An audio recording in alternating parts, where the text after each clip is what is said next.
A millionaire businessman was deeply shaken by the disappearance of his daughter. Even so, he kept his annual tradition of dressing as Santa Claus and visiting the poorest neighborhoods in the region to bring joy and gifts to the children who live there. The children politely stood in line until it was a little girl's turn. The businessman could not believe what he was seeing until she said, "Santa Claus, my wish is to be reunited with my daddy and my mommy again." He bursts into tears and hugs his daughter. If you enjoyed this story, don't forget to subscribe to our channel and let us know what city you're watching from. And now on with the story. Robert Miller always believed that a company was much more than numbers on a spreadsheet or growth charts hanging on the walls of glass-enclosed conference rooms. To him, a real business was built on the dignity of the people who woke up early every day, took crowded subway cars, dropped their kids off at school, and arrived at the factory ready to give their best. In New York City, where he built his empire, Robert was known as a different kind of boss, the kind that had become a rarity in modern times. He reduced work hours before the law required it, distributed profit sharing when it was still a novel concept, created daycare centers for his employees' children, and set up a support fund for anyone facing hardship. His corporate office was in the heart of Midtown Manhattan, but his real heart was on the production lines, in the hallways, and in the cafeterias where he talked with real people. By his side always, or at least since they met at a college party 20 years ago, was Michelle. She wasn't the type of woman to just stand in her husband's shadow, not at all. Michelle had her own opinions, a firm voice and a sense of justice that Robert deeply admired. It was she who suggested the scholarship program for the workers' children. It was she who insisted the company have a clear policy against any form of harassment or discrimination. Michelle worked as a therapist, with a private practice on the Upper East Side, but she always found time to be present at the social initiatives Robert organized.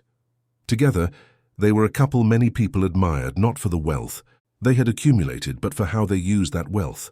And then there was Sophia. Oh, Sophia. The 5-year-old girl was the center of their universe. Curious brown eyes, light brown hair that was always a little messy, an easy laugh, and a way of asking about everything. Why is the sky blue? Why are there people sleeping on the street? Why does the neighbor's dog bark so much? Sophia attended a private school on the Upper West Side, but Michelle made sure her daughter understood that not everyone had the same opportunities.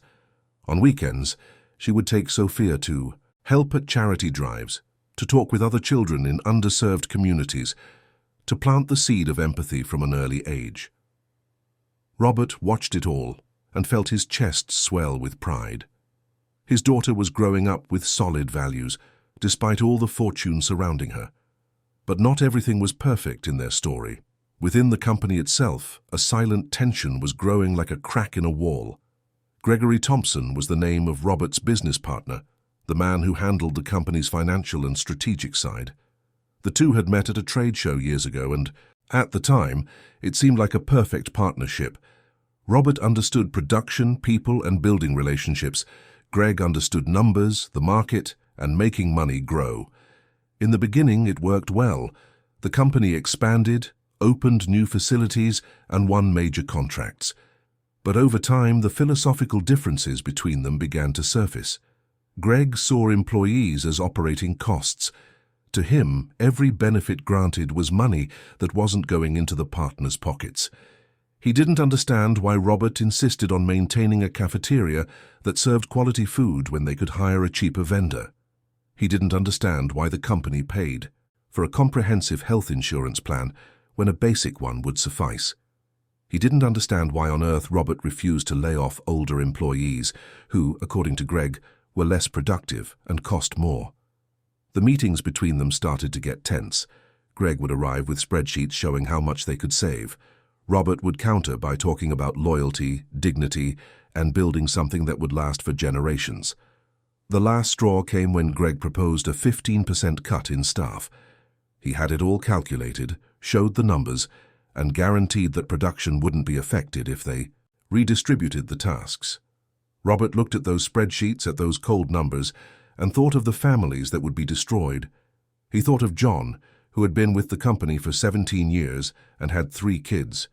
He thought of Mrs. Lewis, who was a widow and supported her 2 grandchildren. He thought of every story, every face, every life that would be turned upside down. And he said no. Greg didn't take it well. In fact, Greg was furious.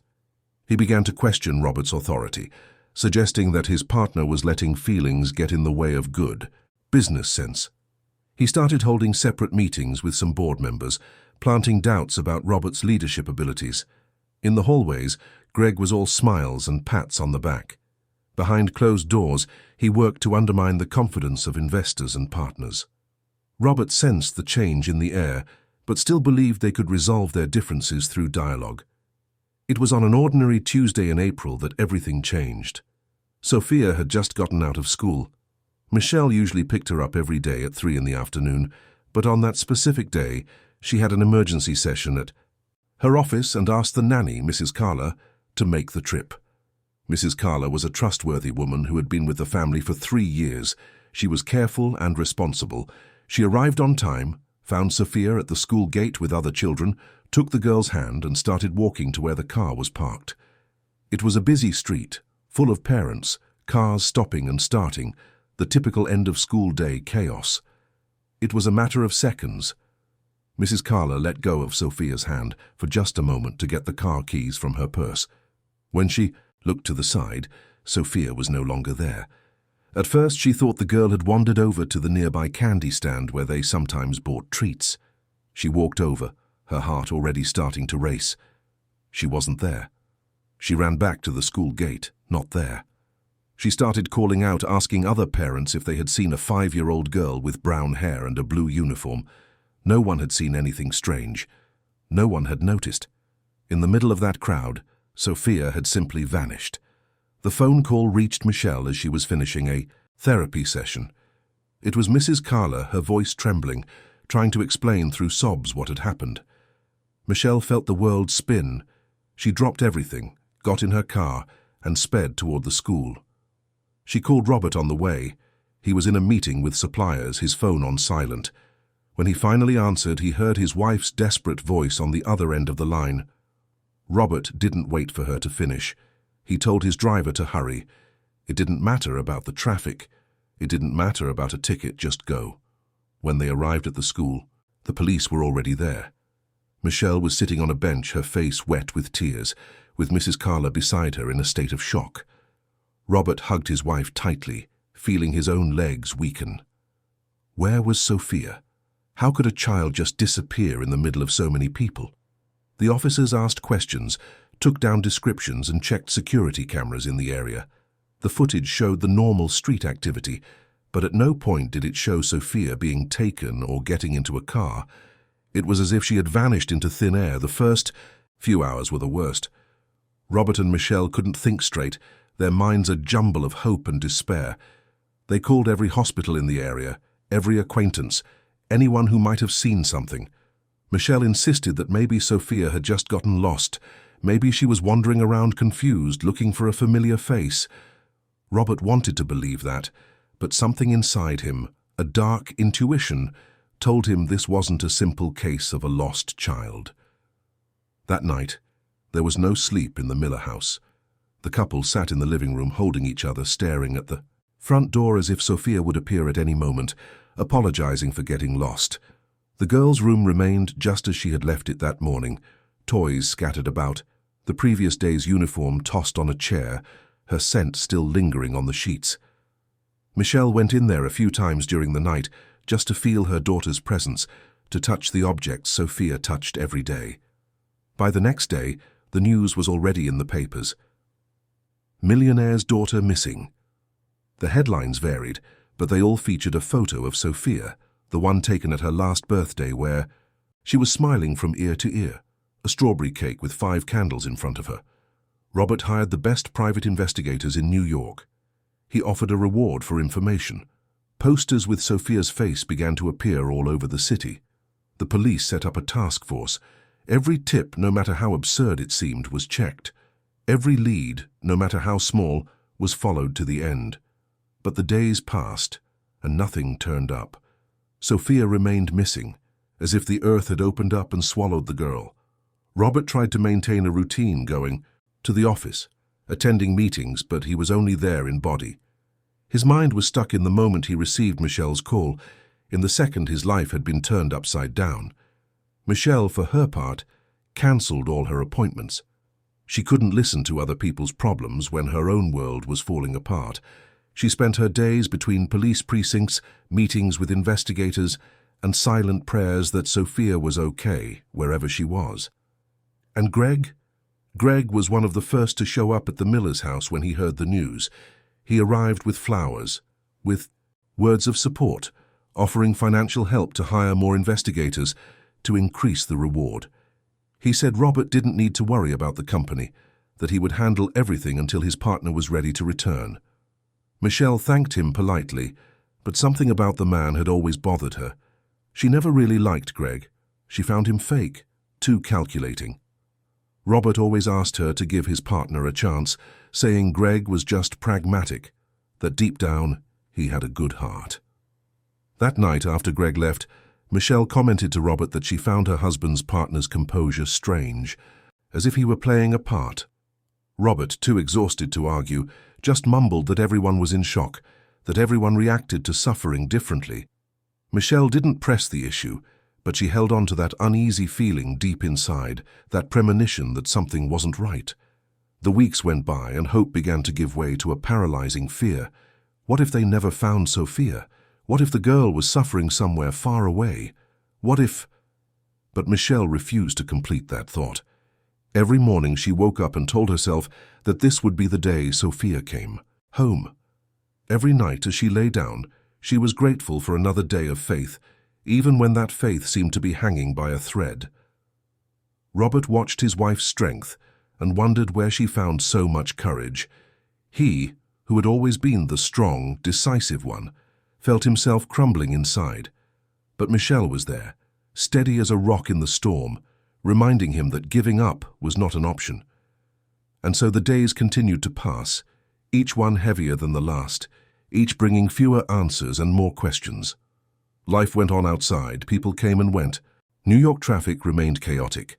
The world spun on, indifferent to the family's pain. But inside that house, time had stopped at the exact moment Sophia disappeared. Robert watched Michelle every morning as she woke up and went straight to Sophia's room. She would stand there in the doorway, just looking, as if memorizing every detail. The pink curtains Sophia had chosen because she wanted to be a princess.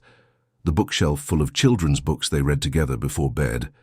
The stuffed pony she got from her grandfather that she slept with every night. Everything remained exactly in its place, waiting for the return of the owner of that private universe. There was a moment, about 2 weeks after the disappearance, when Robert almost completely fell apart. It was a Friday morning. He had gone to the office to try to handle some urgent matters, issues that couldn't wait. He was sitting in the conference room staring at a contract he needed to sign when he suddenly heard a child's laugh in the hallway, a high-pitched, joyful, full-of-life laugh. For a split second, his heart leaped. Sophia. He stood up so fast the chair fell backward. He threw open the door and saw it was the daughter of one of the managers who had come to visit her mom at work. The girl was about Sophia's age, and her laugh was similar, but it wasn't her. Of course, it wasn't her. Robert went back into the room, closed the door, sat on the floor and cried. He cried like he hadn't cried since he was a child, sobs that came from the depths of his soul, a pain so immense it felt like it couldn't fit inside his body. That's how Greg found him minutes later. His partner walked in, without knocking, saw Robert in that state, and for a brief instant there was something in his eyes that Michelle would have recognized if she had been there. It wasn't compassion. It wasn't solidarity. It was something colder, more calculated. But the moment passed quickly, and soon Greg was kneeling beside Robert, placing a hand on his shoulder, saying words that were meant to be comforting but sounded mechanical, rehearsed. "You need to be strong," Greg said. "You need to keep your head on straight. The company needs you. Michelle needs you." Robert wiped his tears and looked at his partner. "You don't understand, Greg. You don't have kids. You don't know what this is like." Greg smiled, a small, enigmatic smile. "Maybe I don't understand it the same way you do, but I understand business, and I know you can't let everything fall apart because of this." Robert stared at him, processing those words. "Because of this? Is that what Greg called the disappearance of his daughter? Because of this? He stood up, straightened his suit, and said he was going home. Greg tried to insist that he had important matters to discuss, decisions that couldn't wait. Robert just shook his head. You decide, Greg. You always wanted free rein anyway. Now you have it. And he left the room before his partner could respond. Greg stood there, alone, and for the first time since this whole plan had been set in motion, he felt something like doubt. Not regret, not exactly, but a nagging question. How far was he willing to go? When Robert got home that afternoon, he found Michelle in the kitchen preparing dinner. She cooked when she was anxious. It was a way to keep her hands busy, her mind focused on something concrete and real. She was making beef stroganoff, Sophia's favorite dish. Robert stood in the doorway, watching his wife chop mushrooms with surgical precision. "Are you okay?" he asked, knowing it was a stupid question. No one there was okay. Michelle didn't answer right away. She kept chopping the mushrooms, the knife hitting the cutting board in a steady rhythm. Then, without looking at her husband, she said, "I dreamed about her last night. I dreamed she was in a dark, cold place, calling for us. And I couldn't get to her. I ran and ran, but it was like my feet were stuck to the floor." Her voice trailed off, and Robert realized Michelle was crying, silent tears falling onto the cutting board.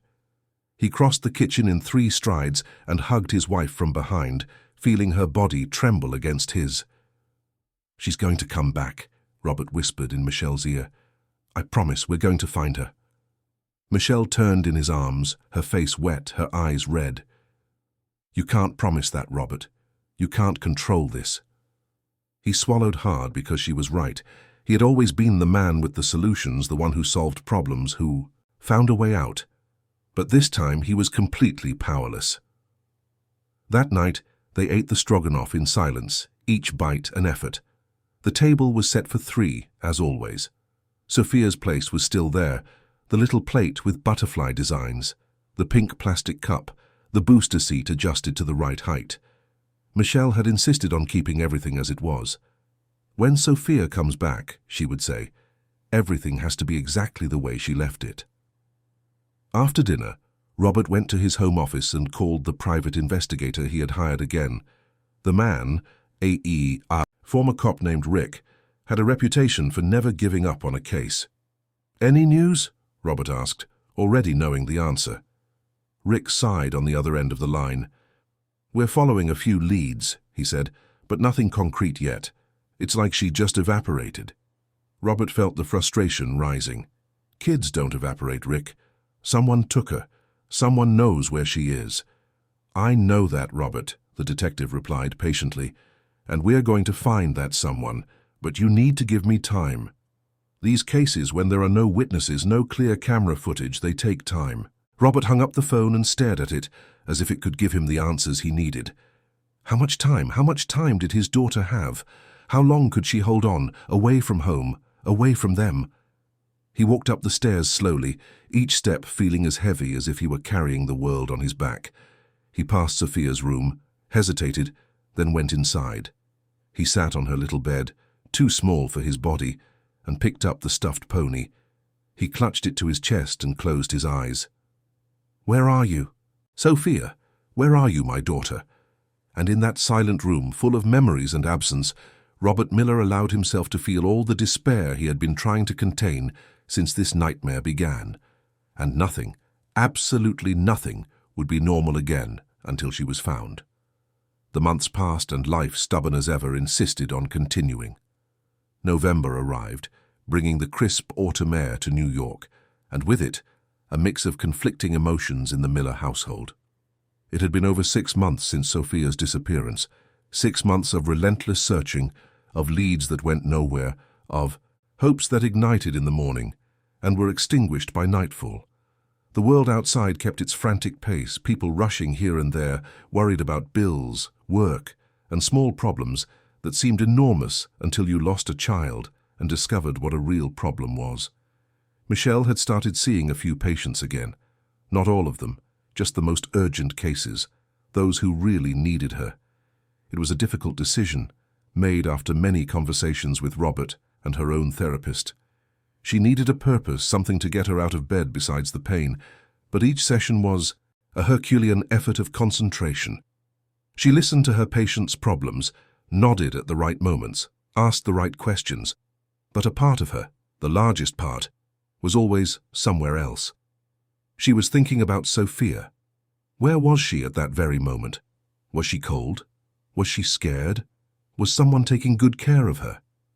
The questions repeated like a painful mantra, without answers, without relief. Robert, for his part, threw himself into work in a way that bordered on obsession. He arrived at the office before anyone else and left after the last employee had gone home. He attended every meeting, reviewed every report, made every decision.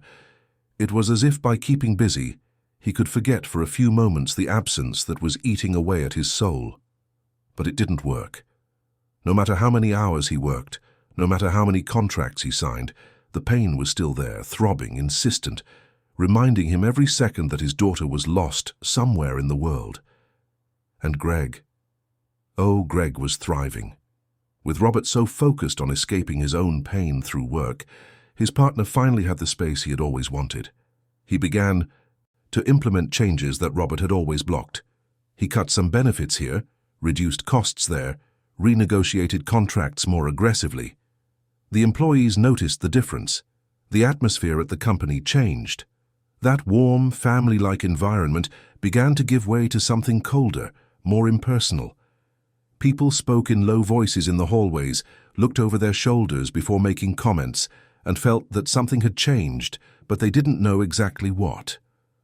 There was one afternoon when Robert finally realized what was happening. It was a Thursday, when he went down to the factory cafeteria, something he used to do at least once a week. He always enjoyed having lunch with the employees, hearing their stories, their problems, their victories. But when he got there, the atmosphere was different. The tables, once filled with lively conversations, were quieter. People ate quickly and returned to their posts. The menu, which had always been varied and nutritious, was simpler, more basic. Robert grabbed a tray and sat at a table with some assembly line operators.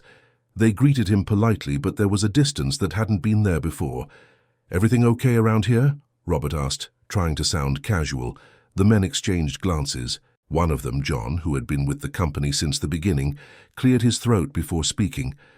"Look, Mr. Miller, we understand you're going through a tough time, and we respect you a lot, but things are changing around here." Robert felt a tightness in his chest. "What kind of changes?" John hesitated, as if weighing his words. "Your partner has been making some adjustments.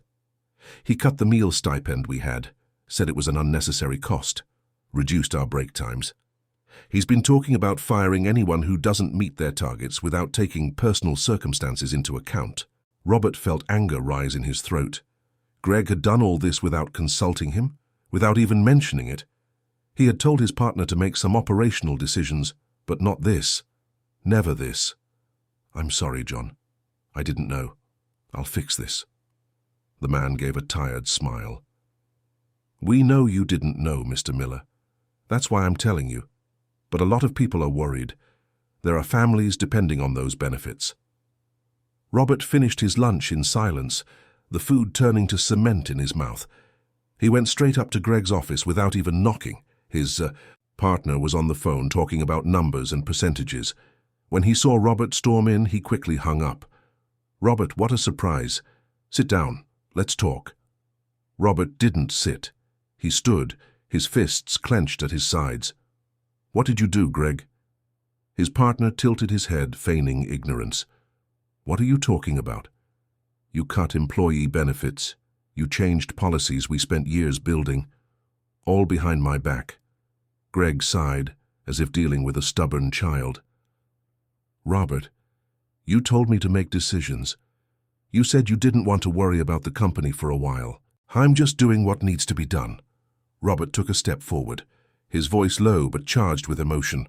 "What needs to be done? Taking food out of the mouths of our employees' families? Turning this place into an environment of fear? Is that what needs to be done?" Greg stood up too, and for the first time in a long time he let the mask slip a little. "You've always been too sentimental, Robert. always putting feelings before profits, and look where that's gotten you. Robert felt as if he'd been punched in the gut. What does this have to do with Sophia? Greg realized he'd gone too far. Sorry, that's not what I meant. I'm just saying the company needs rational decisions, not emotional ones. Robert took a deep breath, trying to control his anger. Reverse all these changes, today, or we can reconsider our partnership. Greg's eyes widened. You're not serious. Robert held his partner's gaze. I've never been more serious in my life. Greg was silent for a few seconds, calculating. Then he nodded slowly. Fine, I'll reverse them, but you need to decide, Robert. Either you're leading this company or you're not. You can't stay in this gray area. Robert turned his back and left the room without answering. He knew Greg was right about one thing. He needed to decide. But how could he focus on spreadsheets and meetings when his daughter was missing? That night, when he told Michelle what had happened, she was silent for a long moment. Then, in that calm voice she used when she was very angry, she said, I never liked that man. I always thought there was something wrong with him. Robert ran a hand through his hair. I know, you always said that. I should. You always said, have listened to you. Michelle took her husband's hand. It's not too late. Get rid of him, Robert. Sell his share, buy him out, do whatever it takes. But get rid of him. Robert nodded. He was already thinking about it. But it wasn't that simple. Dissolving a partnership involved lawyers, contracts, negotiations. It took time, and time was something he wasn't sure he had. December arrived, bringing the Christmas spirit that invaded New York every year. The streets filled with colorful lights, decorated trees appeared on every corner, and stores played festive music at full volume. For most people, it was the happiest time of the year. For Robert and Michelle, it was torture. How could they celebrate Christmas without Sophia? How could they pretend everything was okay when everything was falling apart? Michelle suggested they not put up a tree that year. It doesn't make sense, she said, her voice choked with emotion. Not without her. But Robert disagreed. We have to keep the traditions. When Sophia comes back, she'll want to see the tree. She'll want to know we kept waiting for her. And so, on a Saturday afternoon, they put up the Christmas tree in the living room. Every ornament they hung brought back a memory. The golden star Sophia had picked out the year before, the ceramic angel she painted at school, the red baubles she insisted on putting all on one side because she thought it looked pretty that way. When they finished, they sat on the sofa, holding each other, looking at the tree that was supposed to represent joy, but only brought pain. If you were in Michelle's shoes, would you have been able to keep hope alive after so many months without news? Tell us in the comments. It was around this time that Robert received a call from Rick, the private investigator. His voice sounded different. There was a hint of excitement that Robert hadn't heard in months. I have new information, Rick said. Can you come to my office? Robert didn't waste a second. He grabbed his car keys and sped off. When he arrived at Rick's small office in downtown Manhattan, the detective had several papers spread across his desk. Sit down, Robert. What I'm about to tell you could be nothing, or it could be everything. Rick explained that over the past few months he had focused on investigating any suspicious financial movements around the date of Sophia's disappearance. He looked for unusual transactions, strange transfers, anything that could indicate payments related to the case. And he found something. A series of small transfers coming from different accounts but all converging on the same person, a man named Edward Smith with a history of debt and involvement in petty crimes. Robert's heart pounded. And this man? Where is he? Rick grimaced. That's the bad part. He's gone. Left town right after the money came into his account. But I'm tracking his contacts, his family, anyone who might. Know where he went.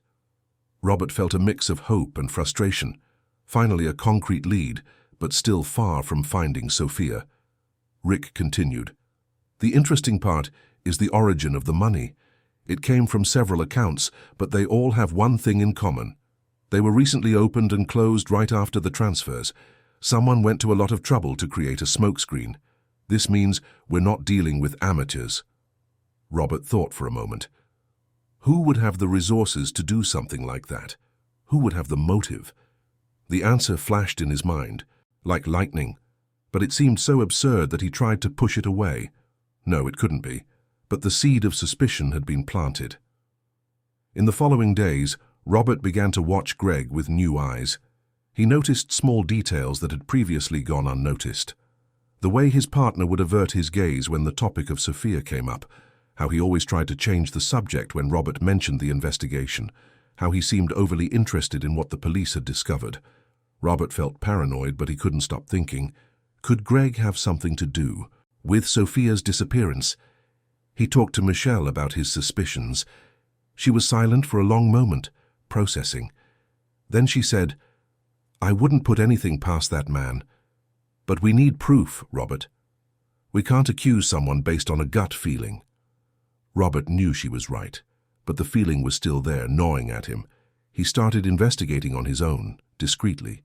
He checked the company's financial movements, looking for any suspicious transactions, anything that could link Greg to the case. But he found nothing obvious. If his partner was involved, he had covered his tracks very well. Meanwhile, Christmas was fast approaching. Robert had a tradition he had kept for years. Every Christmas Eve he would dress up as Santa Claus and visit underserved communities around New York, bringing gifts, joy, and attention to children who often had no one. It was something he had done since he was young, inspired by his grandfather who had the same custom. That year, however, he didn't know if he would have the strength to continue the tradition. How could he put on the Santa suit when his own home was empty? How could he bring joy to other children when he couldn't find his own daughter? Michelle noticed her husband's internal struggle.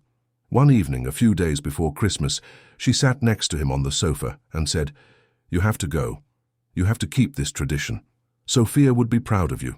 And who knows, maybe this is exactly what you need to do to reconnect with hope." Robert looked at his wife, saw the determination in her eyes, that strength that sustained him even when he felt like he was going to fall apart. "Are you sure?" Michelle nodded. "Absolutely, go bring happiness to those children. For Sophia. In her name." Robert hugged his wife, feeling tears wet the shoulder of her shirt. "Okay, I'll go." That night, he went up to the attic to get the Santa Claus costume he wore every year.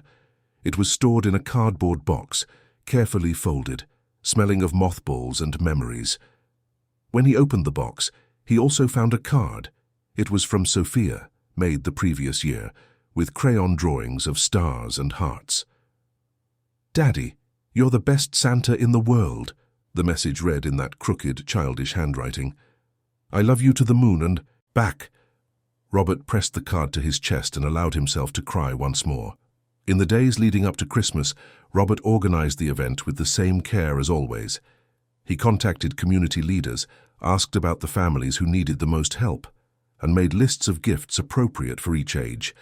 He bought balls, dolls, cars, games, and school supplies. Michelle helped wrap everything, putting colorful bows on each package. It was a way to keep their hands busy, their minds focused on something other than the constant pain of Sophia's absence. Work at the company also continued, but Robert had made a decision. After Christmas, after this event, he was determined to keep alive. He would resolve the situation with Greg once and for all. He had already spoken with his lawyers, had already begun the process of evaluating how much it would cost to buy out his partner's share. He didn't want that man around anymore. It didn't matter if his suspicions were correct or not. The mere possibility that Greg could be involved in Sophia's disappearance was enough. He needed to get rid of his partner for the good of the company, for the good of his own sanity. Greg, for his part, sensed the change in the air. He felt that Robert was distancing himself, that something had definitively changed between them. He tried a few times to strike up a conversation, suggest lunch, propose meetings to discuss the company's future. Robert always found an excuse to decline. His partner wasn't a fool. He knew he was losing ground, and that made him uneasy. The whole plan he had orchestrated months ago was to gain control of the company. But now, with Robert getting more actively involved in the business again, with the employees clearly preferring the other partner, Greg felt he was losing the battle. But he wasn't ready to give up yet, not after coming this far. On Christmas Eve, Robert woke up with a mix of nervousness and determination. Today was the day of the charity event. He had chosen to visit a community in the Bronx, known for its pockets of poverty. The place was far, not well known, But that's exactly why Robert had chosen it. He wanted to bring joy to children who were usually forgotten, who didn't appear in the Christmas campaigns of big companies or famous NGOs. He wanted to make a difference in the lives of those who really needed it. Michelle helped him put on the costume. She adjusted the white beard, the red hat, and checked that the belt was in place. When she finished, she stood there looking at her husband, her eyes welling up. "You're a good man, Robert. Sophia is lucky to have a father like you, and wherever she is, I'm sure she's proud." Robert swallowed the lump in his throat and kissed his wife's forehead. "I love you. I'll be back soon." Michelle nodded. "I know. Go. Do good. Go be the light in those children's lives." Robert left the house accompanied by 2 helpers, employees from the company who had volunteered to help distribute the gifts. The car was loaded with bags and boxes, all carefully organized. The drive to the Bronx took about an hour, the traffic lighter because it was Christmas Eve. When they arrived at the community center, a small crowd was already waiting. Children in simple clothes, some barefoot, others in worn-out flip-flops. Curious faces, eyes shining with anticipation.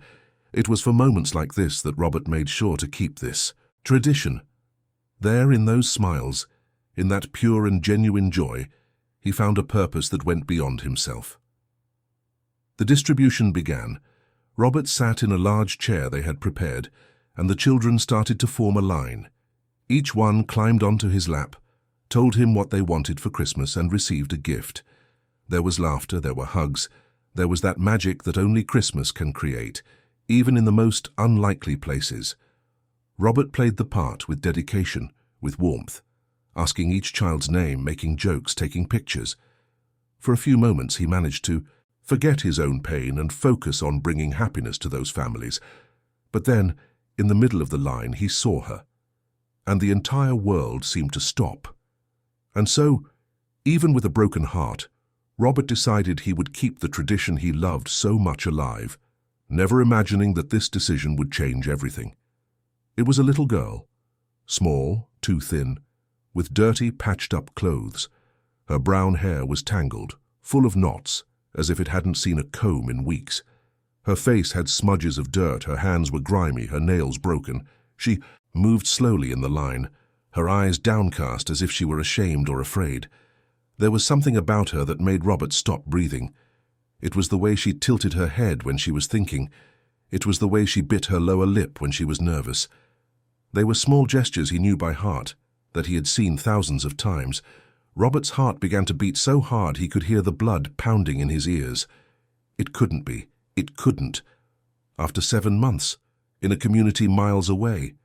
The chances were impossible. It had to be his imagination playing tricks on him, his desperate desire to see his daughter making him see Sophia in any similar-looking child.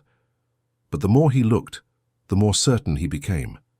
It was the same forehead, the same shape of her eyes, the same curve of her nose. The line kept moving and the girl was getting closer. Robert tried to maintain his composure, to keep talking to the other children who climbed onto his lap, but his hands were trembling. His voice was failing.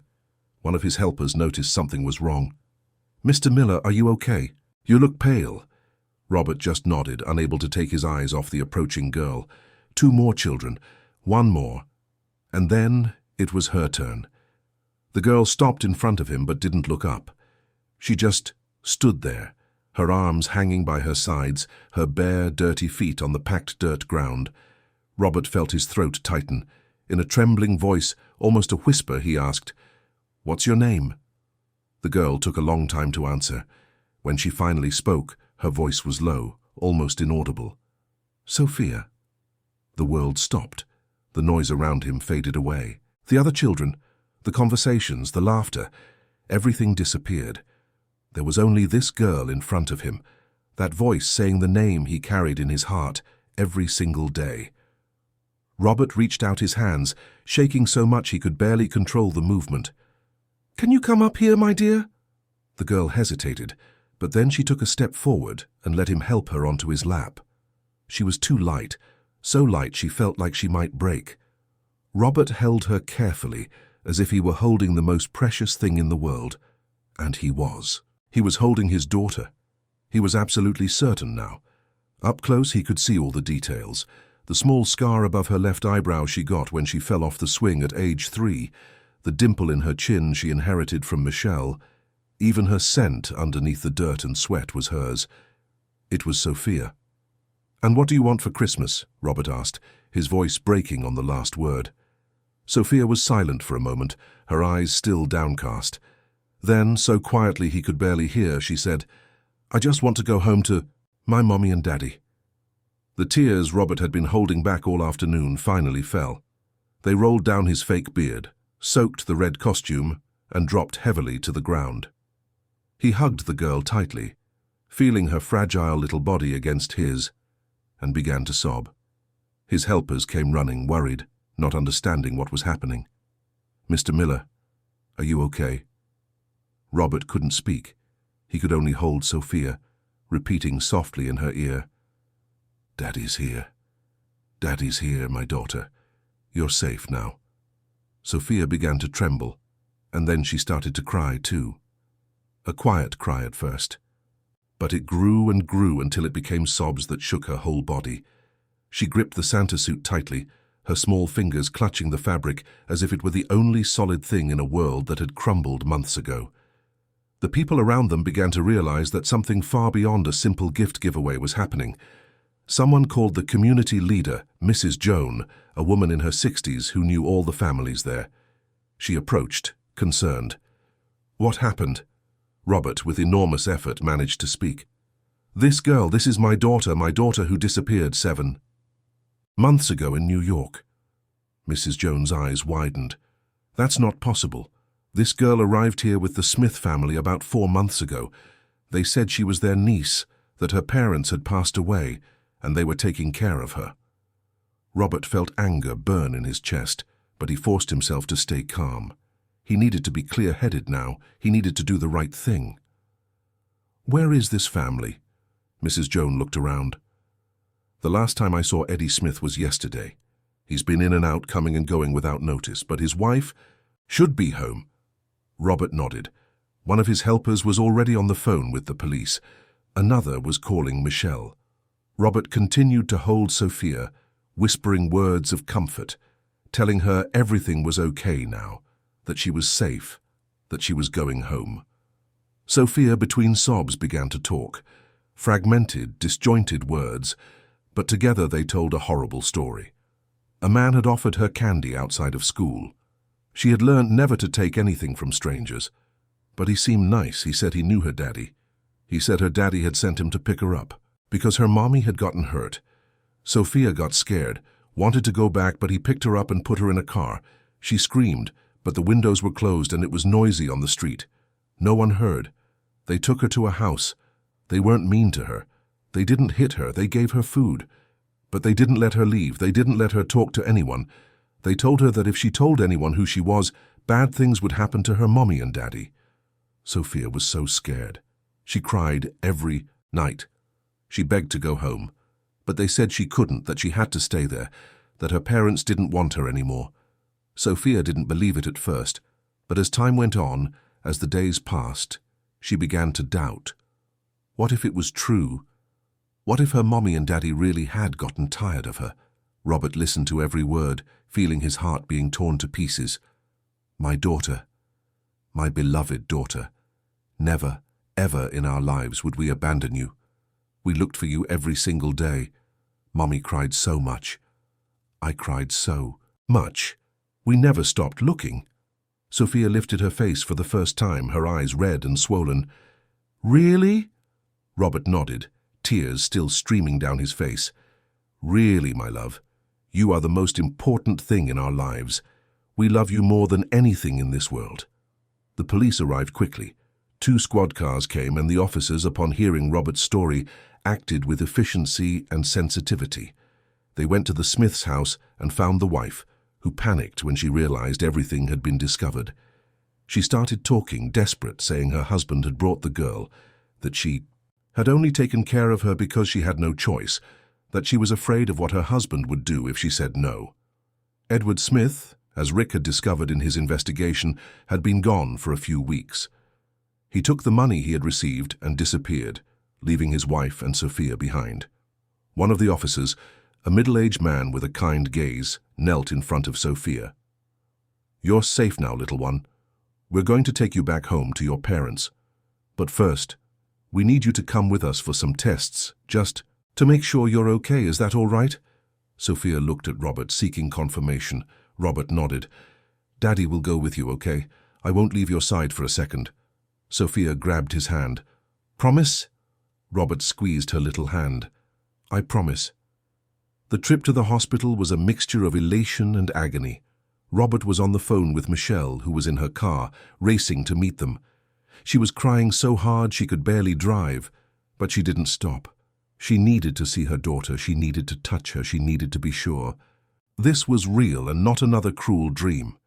Robert held Sophia in the back of the police car, the girl nestled against him, finally relaxing after so many months of tension.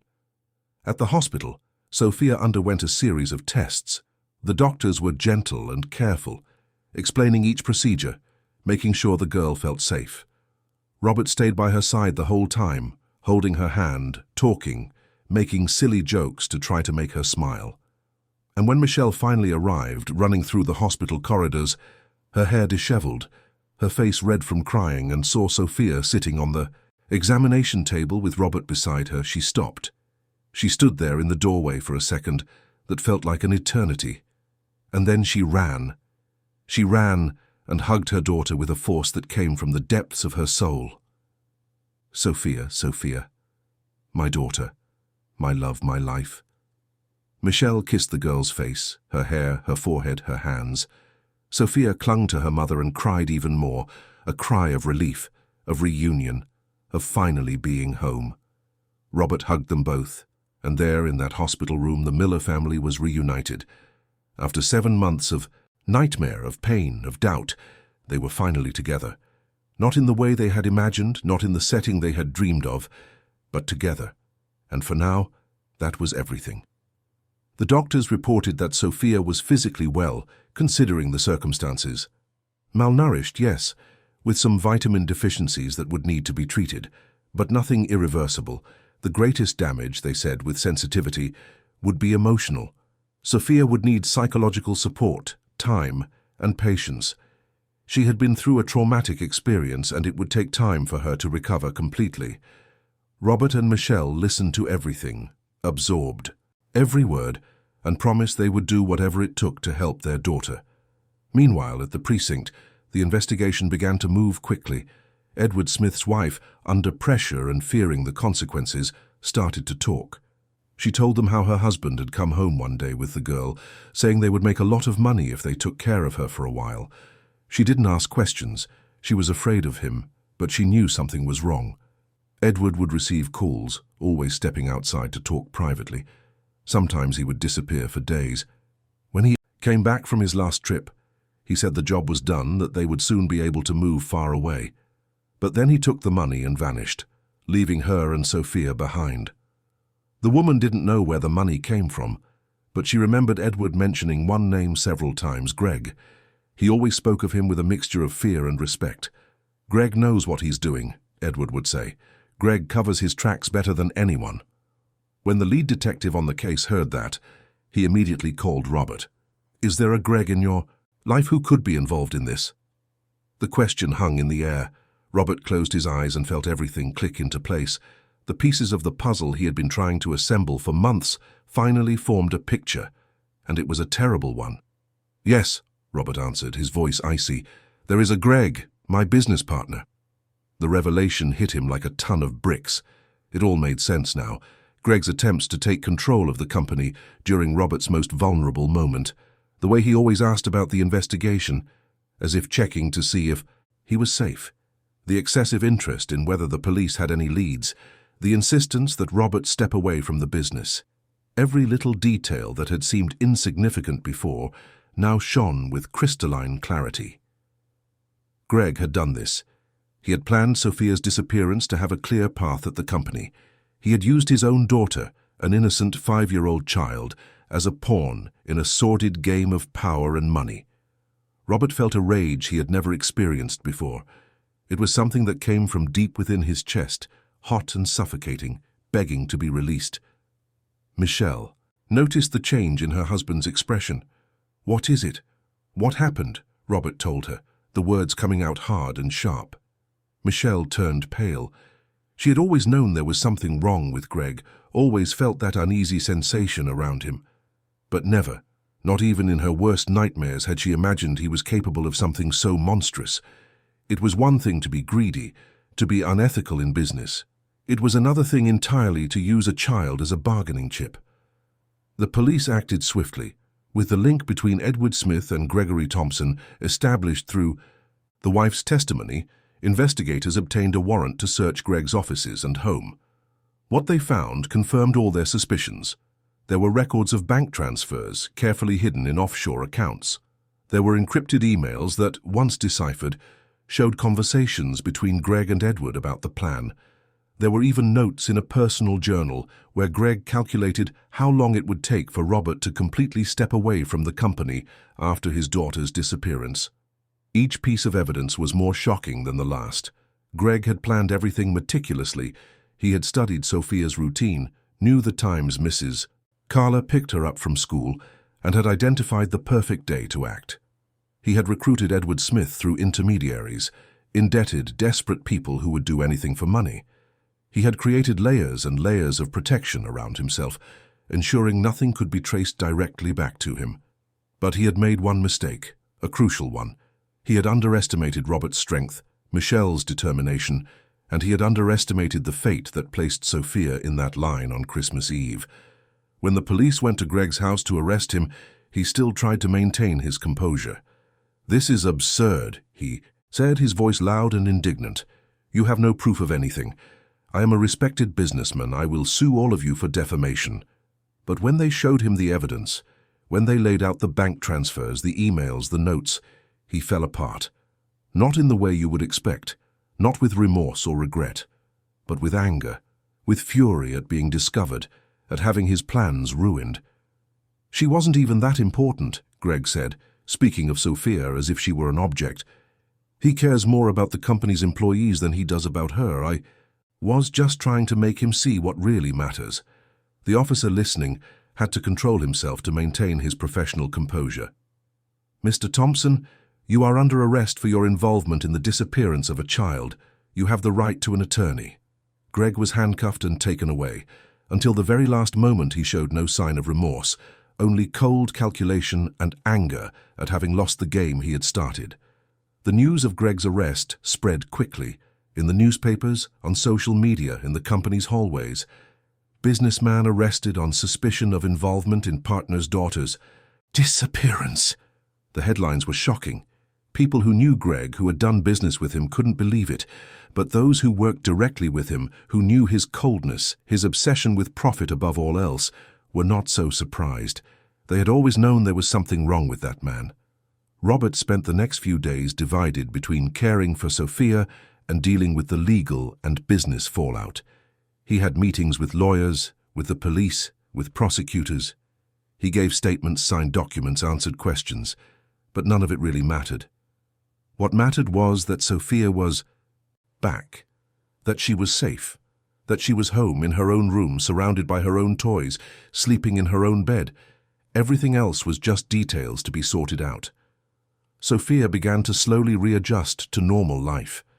In the first few days, she would wake up in the middle of the night screaming, having nightmares. Michelle would run to her room, hold her, calm her down, and assure her that everything was okay. Robert was also always nearby, ready to offer support when needed. They had hired a psychologist specializing in childhood trauma, who began working with Sophia, helping her process everything she had been through. It was a long and difficult road, but Sophia was strong, stronger than many adults, and she had the unconditional love of her parents as her foundation. The company underwent a complete restructuring. With Greg out of the way, Robert took full control. The first thing he did was reverse all the changes his former partner had implemented. The benefits returned, the humane policies were reinstated, and the work environment began to breathe again. The employees who had followed the entire saga in the news were relieved and happy with the outcome. They organized a special reception for when Robert returned to the office, with banners, balloons, and many hugs. It was a family celebrating the return of one of its own. Christmas that year, despite having been overshadowed by all the drama, took on a new meaning for the Miller family. They put up the tree again, this time with Sophia helping. Each ornament she hung was placed with special care. The golden star went on top, as always. They had a traditional Christmas dinner with turkey, stuffing, and all the food Sophia loved. They invited Mrs. Carla, who had been devastated by the girl's disappearance and who cried with happiness to see her back. They also invited Rick, the detective, whose perseverance had helped piece the puzzle together.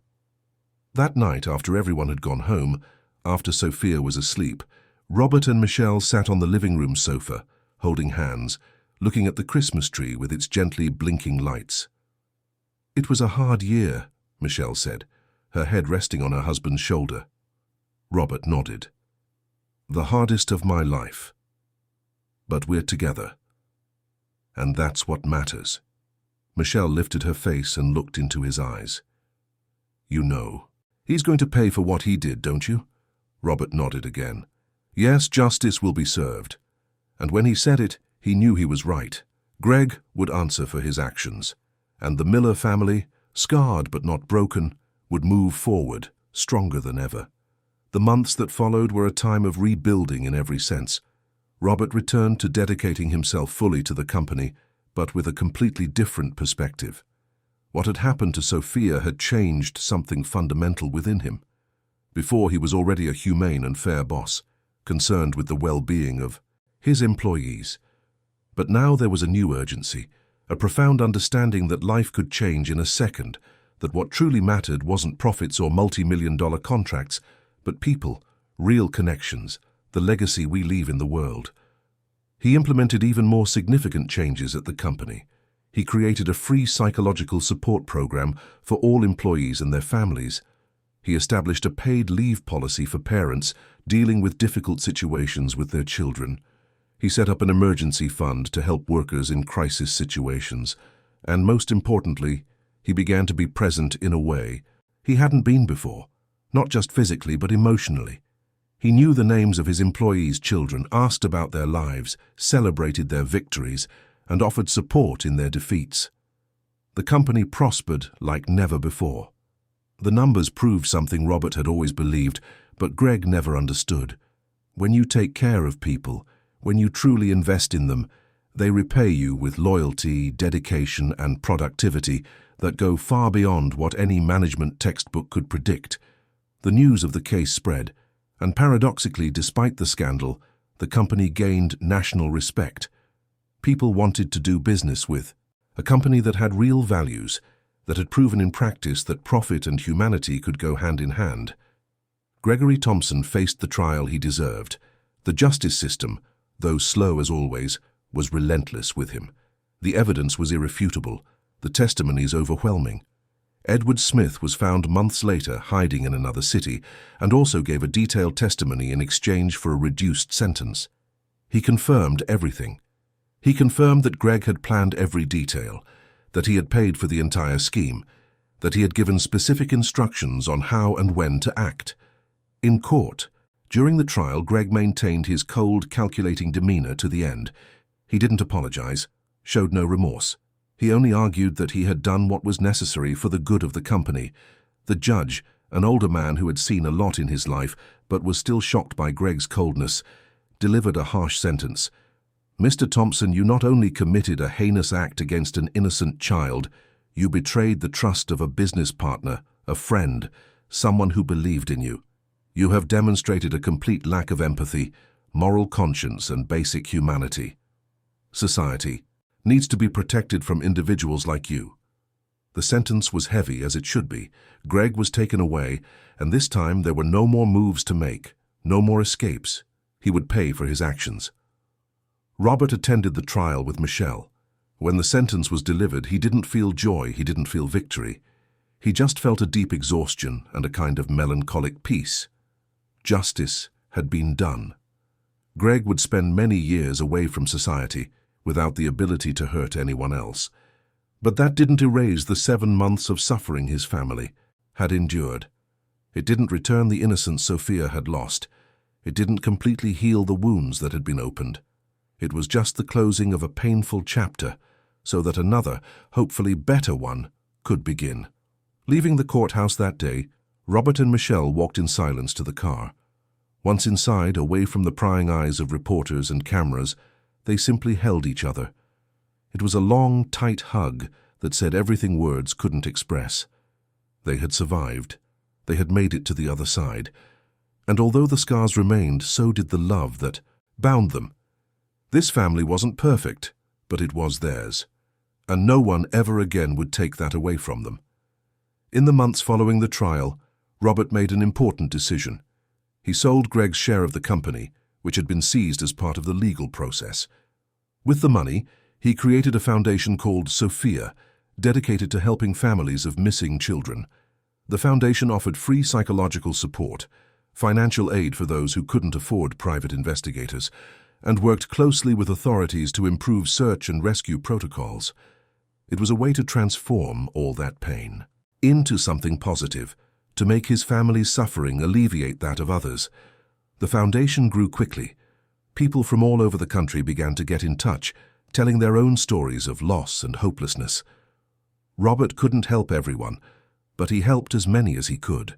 He hired a dedicated team, brought in experts, and created a support network that spanned several states. Michelle also became deeply involved, using her experience as a therapist to train professionals who worked with the families. It was a way of giving meaning to what they had lived through, of ensuring that their pain had not been in vain.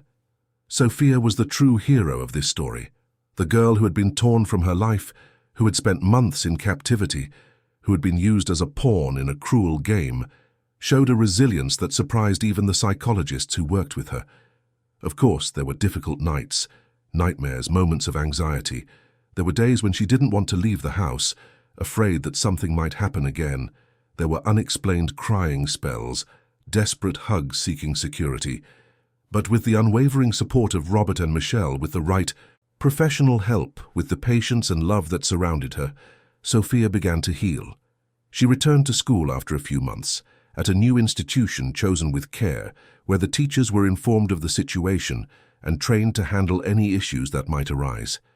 At first, Sophia clung to Michelle, not wanting her mother to leave, but slowly, with small steps, she began to let go. She made new friends, started participating in activities, and began to smile with that ease she always had. There were setbacks, of course, moments when she seemed to be regressing. But the overall trajectory was one of improvement, of growth, of overcoming. The psychologist who worked with Sophia was impressed with her ability to recover. In one of the sessions with Robert and Michelle, she commented, "Sophia has something special.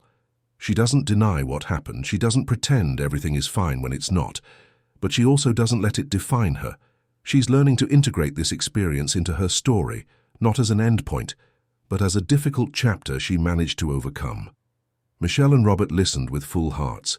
This was exactly what they wanted for their daughter, not for her to forget, because that would be impossible, but for her to be able to move forward without being trapped in the past. At the new school, Sophia found a special teacher, Ms. Helen, who had a unique way with children. She could tell when Sophia was having a tough day and knew exactly how to help. Sometimes it was a hug, sometimes a private moment to talk, sometimes just giving her space and letting Sophia process her emotions in her own time. Sophia grew attached to this teacher in a way that reminded Robert how the right relationships at the right time can make all the difference in someone's life. One day, almost a year after their reunion, Sophia was playing in the backyard as Robert watched her from the window. She was laughing, chasing a butterfly, that crystal-clear laugh that had been locked away for so long. Michelle came up and put a hand on her husband's shoulder. "She's going to be okay," Michelle said. "We're going to be okay." Robert nodded, his eyes welling up. "Yes, we are." And for the first time in a long time, he fully believed those words. The company, meanwhile, had become a national example of corporate social responsibility.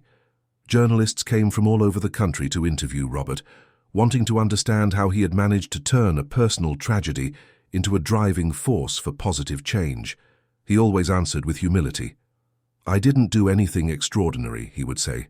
I just kept believing in what I've always believed, that people matter more than profits, that true success is measured by the difference we make in others' lives, that companies have a social responsibility that goes far beyond paying taxes. Several other business leaders began to follow Robert's example. Wellness programs were implemented in companies across the country. Foundations supporting missing children gained more resources and visibility. Changes in public policy were discussed in Congress. Robert never sought the spotlight, but his story had touched the hearts of millions of Americans and inspired a generation of business leaders to rethink their priorities. When December came around again, bringing with it the Christmas spirit and all the memories of the previous year, Robert had to make a decision. Would he continue his tradition of dressing up as Santa Claus and visiting underserved communities? After everything that had happened, after finding Sophia during one of those very events, did it make sense to continue? He talked to Michelle about it. She thought for a moment before answering. "I think it makes more sense now than ever," she said. "You found our daughter because of this tradition, because of your kindness, your desire to bring joy to other children. It has to continue." Robert agreed. But this time, he wouldn't go alone.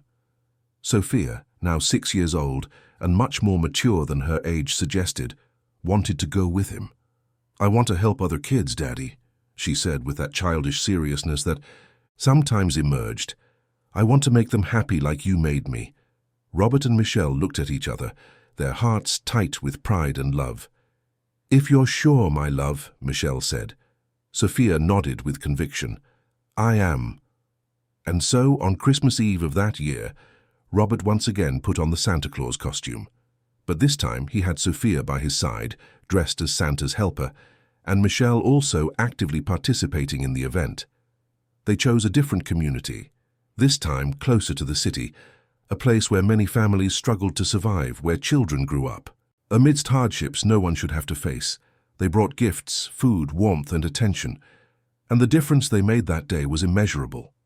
Sophia was incredible. She talked to the other children, handed out gifts with a smile on her face, and hugged the little ones who seemed shy.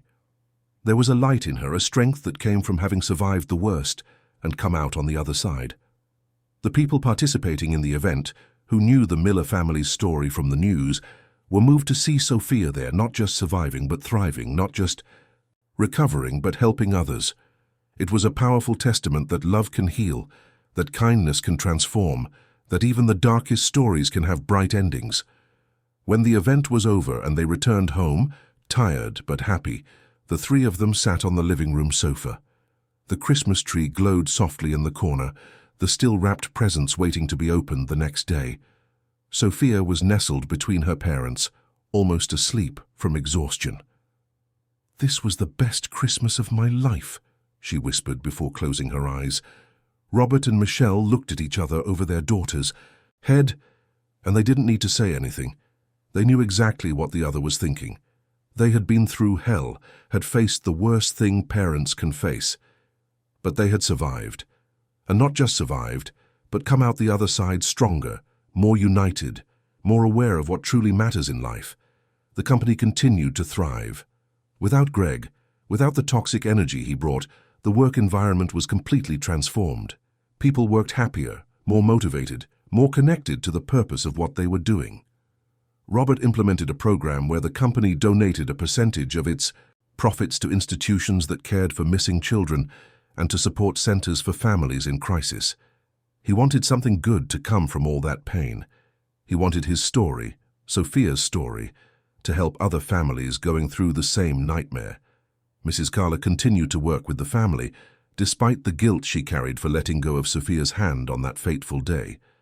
Robert and Michelle always treated her with kindness and understanding, knowing she was not to blame, that it could have happened to anyone. Sophia, for her part, never blamed Mrs. Carla. In her childish wisdom, she understood that bad things sometimes happen and that there's no point in looking for culprits beyond those who actually planned the evil. Rick, the detective, became a close family friend. He continued his work helping other families find missing loved ones, and Robert contributed resources to these investigations whenever possible. They had formed a special bond, united by the shared experience of that intense search that had lasted 7 long months. The years passed, and the Miller family continued their journey. Sophia grew up, went to school, made friends, had her first crushes, her first teenage challenges. The scars of what she had been through never completely disappeared, but they also didn't define her. She was more than what had happened to her. She was an intelligent, sensitive, strong girl with a deep empathy for those who suffered. She wanted to be a psychologist when she grew up, to help other children who went through trauma. Robert and Michelle supported her in everything, proud of the person she was becoming, and Robert never stopped his Christmas events. Every year, without fail, he put on the costume and brought joy to children in need. And every year Sophia went with him, his partner, his inspiration, his living proof that miracles happen, that love wins, that even when all seems lost, hope can reveal itself where you least expect it. This was the story of Robert Miller, of Michelle, of Sophia. A story about choices, about character, about the certainty that true principles withstand even the darkest moments. A story about a man who built an empire on solid values, who faced the cruelest betrayal imaginable, who lost and found what was most precious to him. A story about a family that was broken but not destroyed, that was tested to its limits but remained united. A story that proves that in the end love always finds a way. Always. To all our listeners, we hope the story of Robert, Michelle and Sophia has touched your heart. If you were moved, please hit that like button, subscribe to the channel, and tell us in the comments what stood out to you the most. Every day we bring you intense stories like this one, revealing the deepest side of the human soul. We'll see you in the next episode.